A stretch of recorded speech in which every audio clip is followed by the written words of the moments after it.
what Tibetans really want more than anything else is dialogue, a real meeting of minds, a real connection with Chinese, not only Chinese officials, but educated Chinese intellectuals, Chinese dissidents. Somewhere, you'd think, amongst the huge number of educated Chinese, you'd find people with whom there could actually be some real human-to-human connection, some recognition of common humanity and common ways of looking at the world, doing the world.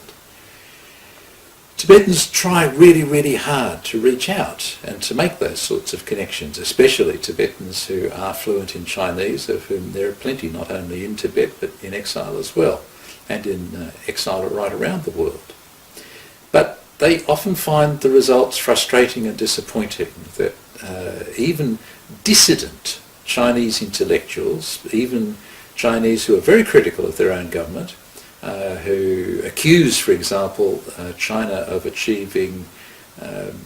modernisation, but without modernity, without the cultural shifts that modernity, the deep cultural shifts that modernity generates, who have all sorts of accusations against China's contemporary, rush for riches and monopolisation of wealth and corruption. And yet even they, when they encounter Tibet, somehow still have a tin ear, a deaf ear, are unable to hear the really simple message of Tibetans: we're hurting, we're in pain, we're grieving, we feel claustrophobic, we feel you're shutting us down. How is that possible? Why is it so difficult for even the most dissident of Chinese intellectuals, with a few exceptions, to hear what it is that Tibetans have to say? That's the topic of a series of 3 blogs,